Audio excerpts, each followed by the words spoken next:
Termo de referência para um estudo de viabilidade do reuso para fins industriais nas bacias hidrográficas dos rios Piracicaba, Capivari e Jundiaí, no estado de São Paulo. Vamos ouvir o senhor Jorge Mercante, consultor de meio ambiente.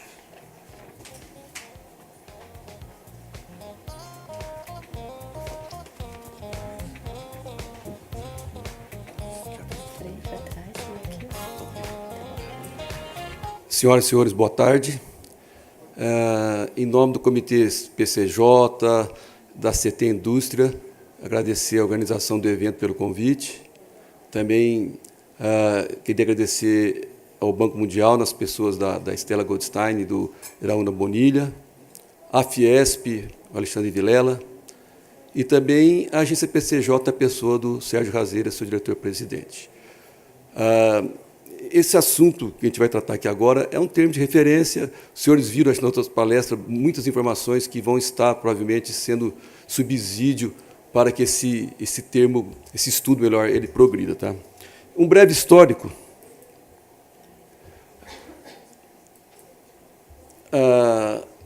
Como surgiu essa história do termo de referência? A Stella Goldstein procurou a agência de bacias e propôs. Fizeram uma reunião no dia 10 de maio, e já no dia 15 de junho fizemos um seminário lá em Campinas, tratando do assunto. Esse seminário ele teve 2 produtos. O primeiro foi um documento gerado pelo Banco Mundial, muito interessante, a partir daquilo que a gente discutiu lá, e também a formação de um grupo de trabalho. Foi bem assim, frequentado, 90 pessoas, participantes, a gente fez assim, corrido esse seminário, a organização dele, assim mesmo, tivemos um grande público pelo interesse que o assunto desperta. Né? Esse evento foi a Fundação Agência PCJ, os comitês, a SANASA, a Fiesp e o Pacto Global da ONU, quem organizou. Na parte da manhã, então, tivemos 4 palestras, com a visão do Ministério das Cidades, a visão da CETESB, da Fiesp, a visão da indústria, né? E também da SANASA, aí, representando as concessionárias, a empresa de saneamento. Tá? Na parte da tarde, então, foi interessante. Foi feito 3 grupos de trabalho, um para discutir desafios e oportunidades técnicas, outro, desafios e oportunidades regulatórias, e o outro, desafios e oportunidades de financiamento, modelo de negócio. São 3 grupos, passamos a tarde toda discutindo. E foi a partir desse grupo, então, que saiu esse relatório de síntese, que o pessoal do Banco Mundial fez brilhantemente, é um documento que eu acho que vale a pena dar uma olhada, porque ele foi feito já a partir das nossas percepções, dos nossos problemas com o assunto local lá, tá? E também baseando em todo o conhecimento universal do assunto, né? Mas focando ali no PCJ. E o grupo de trabalho, que me coube coordenar, eu sou coordenador da Câmara Técnica da Indústria, então coube a mim coordenar esse GT. Também, após 3 reuniões, conseguimos, trabalhando bastante também por e-mail, fechar esse termo de referência. Foi na reunião da CT Indústria do dia 7 de novembro, onde a gente já está aprovado e vai ser, então, encaminhado para a agência das bacias PCJ para proceder à contratação. Tá? Esse estudo aí, ó, qual é o objetivo dele, sim, os 2 macros? Né? É justamente permitir que as tomadas de decisões em relação a esses projetos estejam embasados. Aqueles problemas que a gente encontra quando a gente parte já de uma planta pronta, né? Fica mais difícil de você colocar essa água. Né? Então, se a gente planejar, a chance de sucesso será muito maior. Tá? Então, vai ser para as empresas de saneamento e para a indústria também. E também um objetivo aí menor, mas também importante, que é justamente subsidiar o caderno temático de garantia de suprimento hídrico, que é integrante da revisão do plano de bacia PCJ. Tá? Esse aí vai ser um plus aí que o termo de referência vai dar. Já que estou falando de reuso, no capítulo de reuso nós vamos estudar isso também. Para quem não conhece o PCJ, acho que a maioria conhece, mas explicando, né? Então, tem aqui a bacia do Piracicaba, do Capivari e do Jundiaí, que é o PCJ. Né? E eu tenho, depois, as subbacias, lá do Camanducaia, Jaguari, do Atibaia. Tá? São as subbacias que são importantes, Curumbataí, porque principalmente o Atibaia e Jaguari, porque é onde estão as cidades mais densamente povoadas, tá? Campinas, e o polo petroquímico de Paulínia, o polo têxtil lá de Americana. Então, é a região que mais enseja assim, possível projeto. Tá? Aí estão os objetivos, eu não vou ler, vou sintetizar falando. Tá? Bom, primeiro, a gente vai levantar junto às ETs, aos municípios, quais são as vazões, a localização, a qualidade das ETs, do efluente das ETs. Também qual seria assim, a previsão de ampliação ou de implantação de sistema de tratamento mais avançado. A primeira coisa é isso. O que as ETs têm para oferecer no momento e no futuro? Depois, nas indústrias, vendo qual a demanda. Às vezes, a indústria não precisa necessariamente de uma água de alta pureza. Se é produtor de resfriamento, pode ser uma água, de repente, clarificada, não tem necessidade de ter uma pureza tão alta. Tá? Então, é ver com as indústrias quais são as suas necessidades, se vão ampliar, principalmente ampliação. Porque se a indústria está instalada, já tem um sistema de captação, ela trata, principalmente quando ela mesmo capta e trata, é complicado ele abrir mão daquele investimento, teria que ser um negócio muito interessante. Então, vai depender de questão econômica. Ela abrir mão de ter um tratamento seguro, ela tem todo o tratamento funcionando e vai investir em outro tipo de tratamento. Tá? E também caracterizar o potencial geral atual para reuso nas bacias PCJ, por subbacia. Então, a gente vai olhar o cenário futuro e ver em cada subbacia como vai ficar a demanda futura, tá? E a qualidade também. Sempre vamos falar em quantidade e qualidade. Porque se for só por quantidade, às vezes, nem sempre demonstra viabilidade. Mas quando eu penso que vou ter uma água em melhor qualidade ou mais fácil de utilizar, então faz sentido. Né? Aí, então, vai ter o quê? Definição das subbacias prioritárias. São várias subbacias, vocês viram. Tem Indaiatuba também, Jundiaí, tem uma região ali industrializada. Então, a partir desse estudo, vai poder escolher quais são as subbacias que vai ser escolhido para ser o objeto do estudo, não digo o piloto. O importante são os arranjos logísticos também. Não adianta você ter uma água de qualidade longe do consumidor. É viável, mas provavelmente vai ser mais dispendioso, pode ficar até inviável, depende de, às vezes, de desapropriação. Um ponto importante é o balanço hídrico. O balanço hídrico, como eu disse, não vamos limitar a quantidade, tem que ser o total, tem que chegar ao todo. Propõe um projeto piloto, tá? E, finalmente, a parte que eu acho que vai ser um avanço maior, até agora estou falando de conceitos que todos nós temos no sangue, né? Falando de tecnologia de tratamento, de balanço, mas aí vem o modelo de negócio. Isso aí realmente é o grande obstáculo que nós teremos que superar. Tá? Porque ele que vai viabilizar, que vai poder uma indústria, de repente, deixar o tratamento dela ou então ampliar, pensando numa fonte derivada de reuso. Tá? Aqui tem as referências técnicas, não vou lê-las, não, são várias, mas eu destaco a primeira aí mesmo. Né? Esse documento, volto a falar, elaborado pelo Banco Mundial. Aliás, eu já faço aqui um parênteses, esse TR teve a colaboração intensa, extensa, do Iraúna e da Stella Goldstein. Realmente, eles nos ajudaram não só no conteúdo, quanto na forma, e fica aqui. Eles não fazem parte do GT, mas de maneira voluntária, e foram muito importantes para esse TR ficasse pronto a tempo e com qualidade. Bom, etapas a serem executadas. A primeira, então, é divulgar o estudo, a indústria tem que saber, também os municípios também, né? As empresas de saneamento municipais. Depois, a caracterização do potencial regional para o reuso de efluentes das ETs na indústria. Então, a gente vai ver onde tem realmente o polo industrial ou indústrias que tem não precisa ter um polo, mas pode ser uma indústria grande, que tem uma demanda alta e tem uma ET ali próxima que possa fornecer. Aí vão definir as subbacias prioritárias, aquela que realmente a gente vai focar para ir mais porque, na verdade, o balanço tem que ser muito aprofundado naquele espaço de estudo, porque são muitas variáveis. Né? Eu vou depois mostrar aqui um exemplo simplificado de balanço, para vocês verem como que a coisa é complicada. E, por paradoxal que pareça, quanto mais complexo, maior é a viabilidade. É interessante isso. Quanto mais complicado for, maior será a viabilidade. Aí faz a análise do projeto piloto e tem a contribuição para o caderno de garantia de suprimento hídrico. Então, falando do balanço hídrico, ele é fundamental, lógico, o balanço não pode ser negativo, né? Eu vou pular essa transparência e vou direto para um exemplo. Volto a dizer, é simples demais, aqui é bastante limitado. É uma parte necessária, mas não é suficiente. Tá? Mas só para a gente desenvolver um pouco o raciocínio em relação ao balanço hídrico.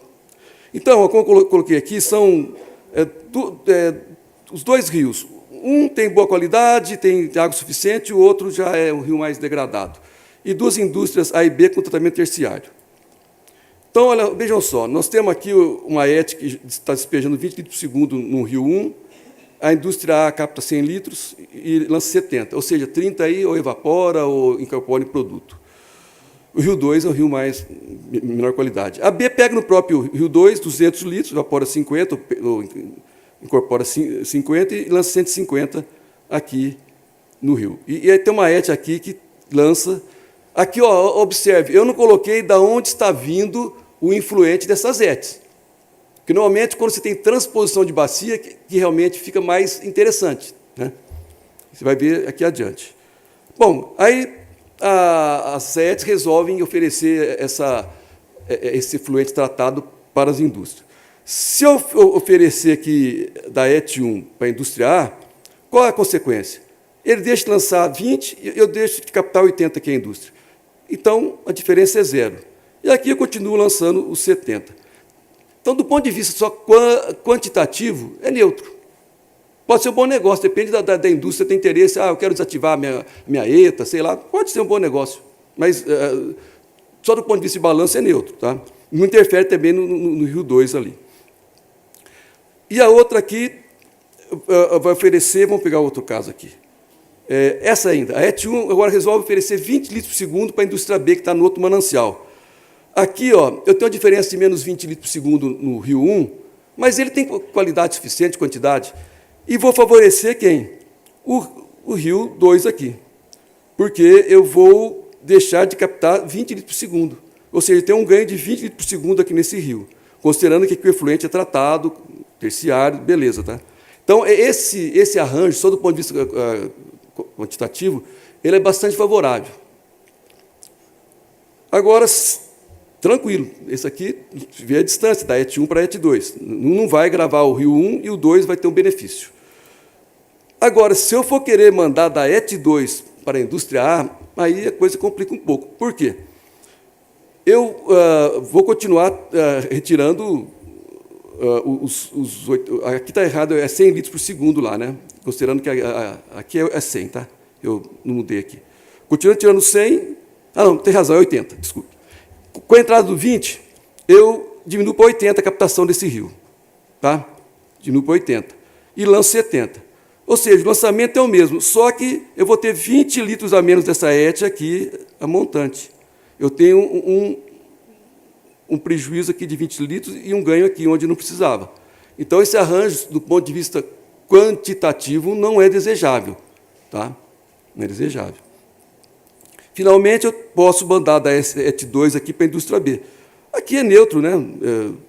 Realmente, eu deixo de lançar 20 e deixo de captar 20 no rio 2 aqui. Tá? Pode ser até um bom negócio, se o rio não está em boas condições, se a empresa quer melhorar o tratamento dela, tem uma grande oportunidade aqui de fazer esse negócio. Volto a repetir, é uma análise muito simplista. E volto a repetir, por paradoxal que pareça, quanto mais complexo, mais vai demonstrar a viabilidade de um projeto de reuso. Agora, a gente chega naquele ponto que a gente fica vendo assim, eu vejo a ET Capivari, né, uma água tão boa, eu fui visitar lá, mas está distante das indústrias. Né? Talvez seja mais perto do polo lá de Viracopos, mas as grandes consumidores são distantes. Deve ter outra vocação para ela, mas é uma pena. Se estivesse perto de uma indústria, estava ali já no jeito para... Agora é distante, realmente, fazer um aqueduto até lá, não sei se o custo aí do projeto se paga. Então, qual a ideia do TR? É a gente procurar as prefeituras. Vamos pensar no futuro também. A gente fala que no passado nós não pensamos, ficar a vida inteira. Vamos procurar as prefeituras, ver o plano diretor das cidades, buscando o quê? Buscando fazer planejamento, onde possa o polo industrial estar próximo das ETs, naquelas cidades que ainda vão ter um crescimento aí previsto. As indústrias que vão ampliar, bom, lá no PCJ não amplia mais indústria petroquímica, indústria que tem consumo intensivo de água. Tem indústria automobilística, outras da informática, onde você não demanda tanta captação. Provavelmente vão ter que lançar mão de reuso. Mas tudo depende do quê? De negócio. Por isso que é importante a gente fazer esse planejamento com os planos diretores para reduzir o custo de um futuro projeto. Tá?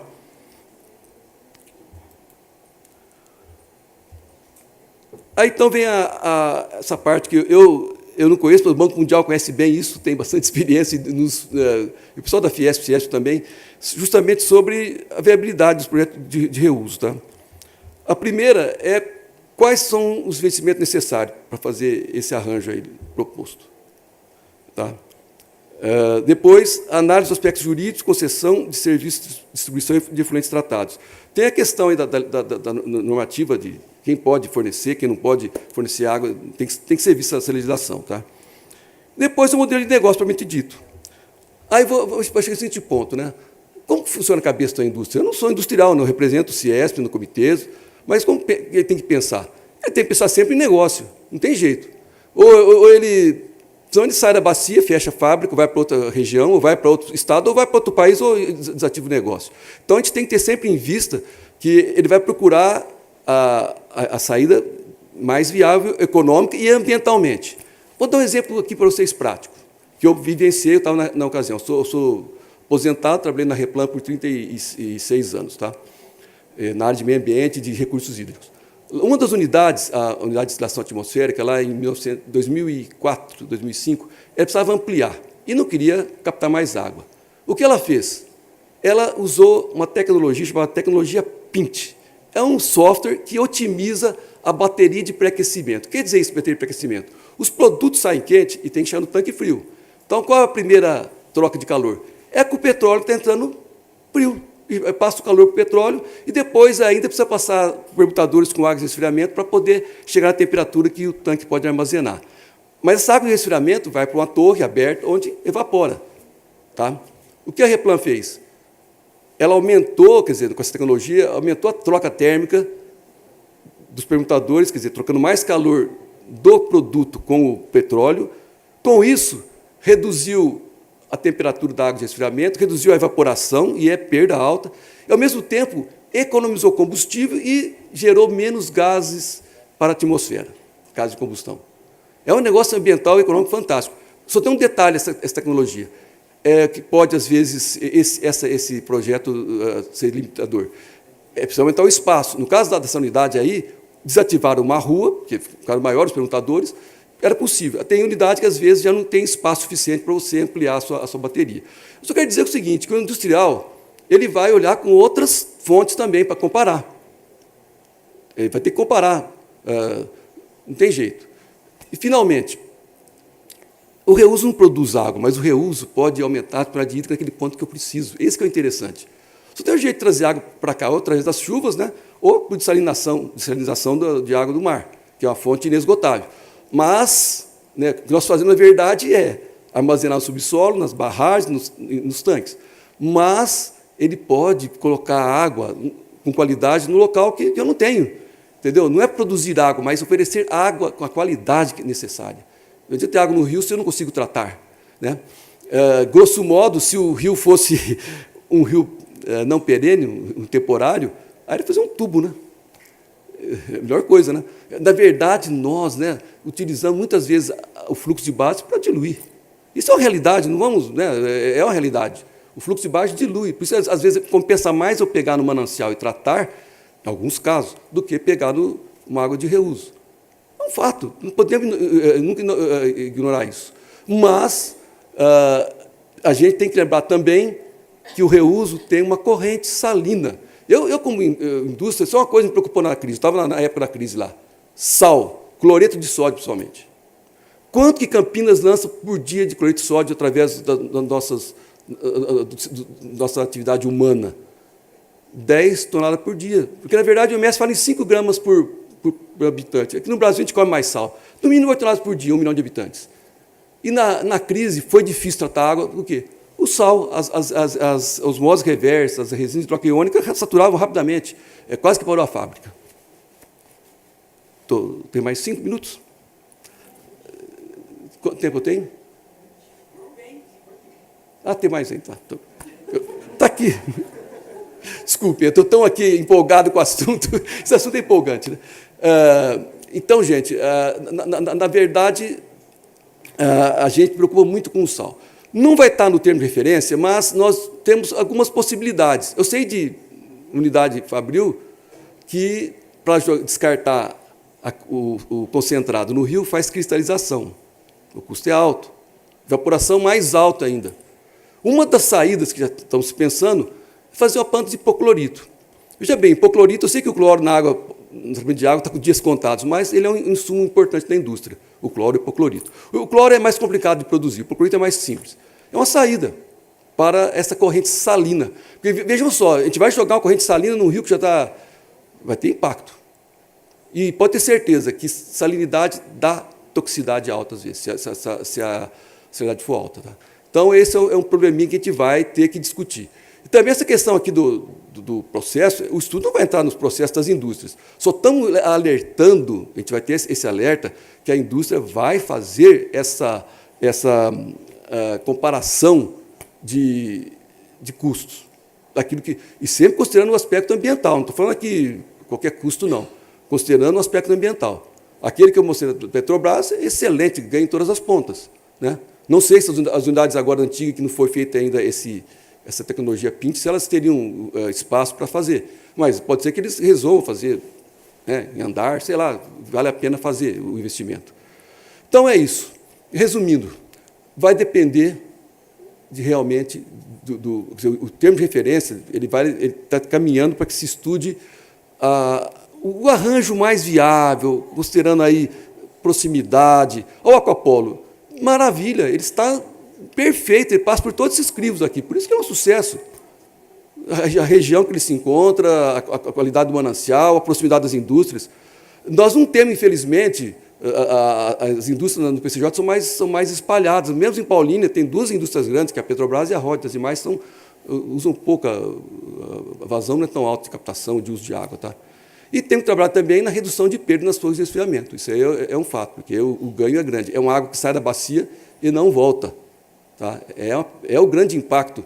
Você fala para mim, qual que é o grande impacto da Replan? Sem medo, trabalhei em todas as áreas lá. Essa água evaporada foi reduzida, a captação era muito alta, já reduziu muito, mas ainda é um impacto, apesar de ser a maior indústria do país. A Replan é onde entra mais dólar e sai dólar nesse valorar produto e insumos. Né? No entanto, é o impacto, eu acho que. No entanto, aquela água lá não faz mal nenhum, apenas drena a bacia, que é uma água tão valiosa. Gente, eu vou deixar espaço mais para pergunta e debate. Eu acho que seria bem mais interessante. Obrigado.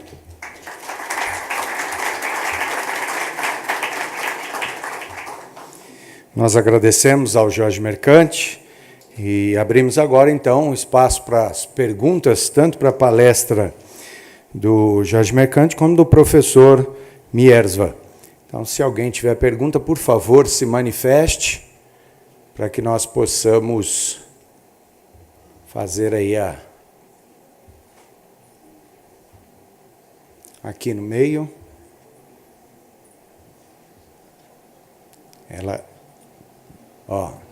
São 2 aqui, tá?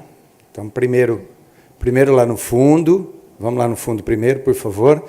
Se o senhor puder, eu gostaria que o professor Miersva viesse para cá também, doutor Mercante, e você, de forma objetiva, para quem é a sua pergunta, e faça, por favor.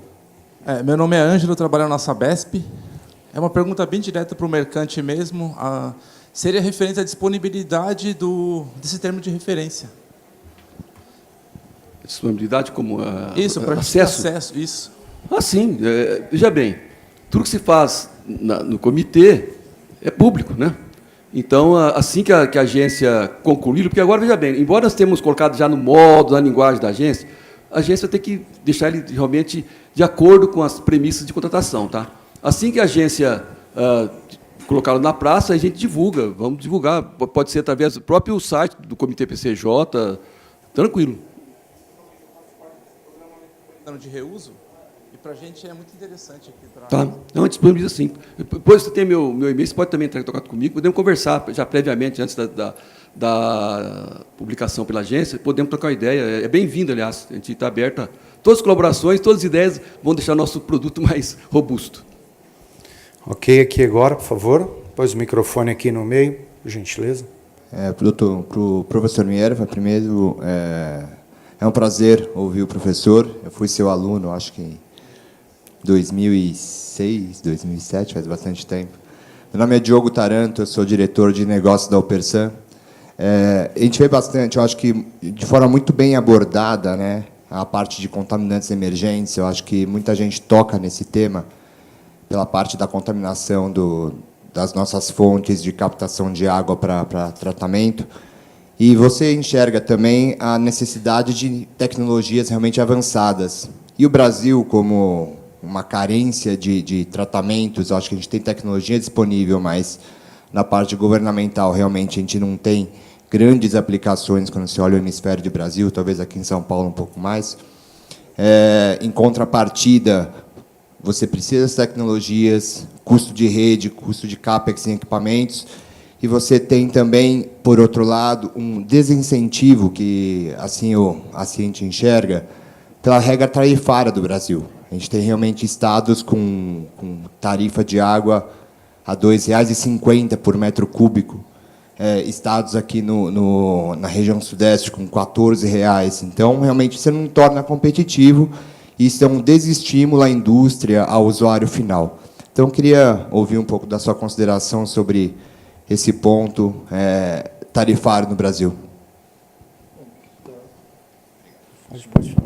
Bom, questão de tarifa é meio complicado, né? Como eu disse, né, eu viajo aí para alguns estados e eu vejo realmente que tem uma diferença muito grande. No ponto de vista de abastecimento de água público, tem o fato de que a água, né, ela cumpre uma função social. Então, eu tenho que viabilizar, né, a entrega de água para toda a população, independente do poder ou da capacidade de pagamento que ela tem. Às vezes, os estados têm que subsidiar. Não é o caso de regiões que têm problemas, regiões urbanizadas, né, que têm problemas de escassez. Óbvio que a questão da tarifa precisa ser revista. Necessariamente, eu preciso ver também o custo do serviço tem que ser compatível com a qualidade da prestação. Então, muitas vezes, nós temos o problema de tarifa por questão mais de escassez do recurso, né, do que outros problemas. Vou falar especificamente da região Nordeste, né, por exemplo. Lá tem um caso típico, né, que tem um estado que está, pela escassez hídrica, está indo para a linha de dessalinização de água do mar. Veja, dessalinização de água do mar não é uma tecnologia que é, digamos assim, de baixo custo, né, na linguagem das pessoas tradicionais, né, porque a questão de alto custo e baixo custo depende muito do que você considera, né? Ou seja, eu sempre costumo brincar, qual é a água mais cara que existe no mundo, né? É aquela que você não tem. Então, essa é a água mais cara. Então, o fato do custo, ela depende muito, que é demanda de mercado, né? Se tem escassez, o custo tem que ser alto. Se não tem escassez, você pode ter um custo menor. Mas é difícil quando você compara com a necessidade de você distribuir a água para a população como um todo, ou seja, ela cumpre uma função social. Aqui no meio. Meu nome é Adilson Nunes. Bom, ele acabou de fazer a pergunta que eu ia fazer, então agora eu fiquei com o microfone na mão. Literalmente. Então, tá Mas, bom. Mias, aproveitando, parabéns, eu também fui seu aluno, tivemos oportunidade de trabalhar algumas vezes lá no ABV, lá atrás, com ultrafiltração, não sei se você se recorda. Quando ninguém acreditava, né, em membranas. É verdade, há mais de uma década atrás. Então, Mias, com relação ao final lá do teu processo no reuso potável, tendo em vista que o meu colega acabou com a minha pergunta, você, é óbvio, você usou osmose reversa, então você praticamente não tinha carbono orgânico total, você não tinha muito problema com nada, você já tinha removido toda a parte bacteriológica, e aí você fez a desinfecção com UV, Mas você fez uma desinfecção, você não fez infecção, foi fotólise, é isso? Foi oxidação fotoquímica. Entendi. E a desinfecção do final do processo você fez com cloro. Com cloro. Ah, tá ok. Então. Obrigado. Então, eu queria falar, por que só para complementar, né? Por que a oxidação fotoquímica foi importante? Porque a osmose, efetivamente, ela não remove tudo. Mesmo carbono orgânico total. Porque se você pensar, dependendo da substância, se você tiver 1 nanograma, ela já é capaz de ter algum efeito. 10 nanogramas, que são medidas que a gente não está acostumado. Então, por isso que você tem que ter aqueles outros testes, que foi de toxicidade que a gente pegou, né, que aí a cloração é que resultou num efeito de toxicidade. Só que nós não sabíamos o que era. Então, o único que não deu foi com a oxidação fotoquímica, que não significa que tinha alguma coisa que foi oxidada. Okay. Nós vamos para uma última pergunta ali agora, que depois nós vamos prosseguir com a programação. Bom dia, meu nome é José César, eu sou do consórcio PCJ. Queria perguntar ao professor Miesa, as estações, em tese, hoje estariam preparadas para... Porque hoje nós sabemos que o esgoto urbano, ele contém não só o residencial. Nós temos muitas pequenas empresas lançando o seu esgoto na rede pública. Isso é previsto? Como é que vocês entendem que seria esse tratamento para o uso potável desse esgoto, desse reuso, dessa água? Então, a ideia básica é como eu mencionei, né? Porque quais indústrias seriam mais relevantes do ponto de vista de contaminação? Veja, o pessoal fala metais pesados. Hoje eu falo, metais pesados é uma coisa que, do ponto de vista tecnológico, eu não tenho nenhuma preocupação, porque você tem tecnologia suficiente para remover. O problema maior são os compostos orgânicos. E aí, o maior receio é efluente de petroquímica, de indústria farmacêutica, né, e de indústrias que manipulam compostos orgânicos diversos. Então, nesse caso especificamente, eu teria que ter uma gestão, né, dos efluentes dessas indústrias, para que eles não fossem coletados pela rede convencional de tratamento de esgoto, elas tivessem uma abordagem separada. Agora, do ponto de vista tecnológico, né, se a gente colocar, vocês viram que eu mostrei, não foi nem estudos que a gente fez aqui, a própria OMS colocou os resultados de estudos feitos, que você tem uma sequência de tratamentos que você consegue implantar e eliminar praticamente todos os constituintes que você tem na água. Então, como eu disse, o planejamento do reuso ele vai envolver, mais do que só engenheiros e administradores, vai exigir a atuação do pessoal de medicina.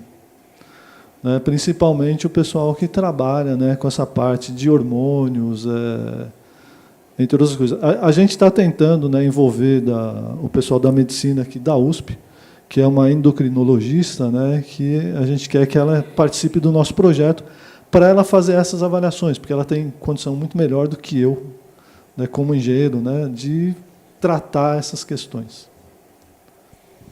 Então, eu gostaria de agradecer ao professor Mierza, também ao Jorge Mercante.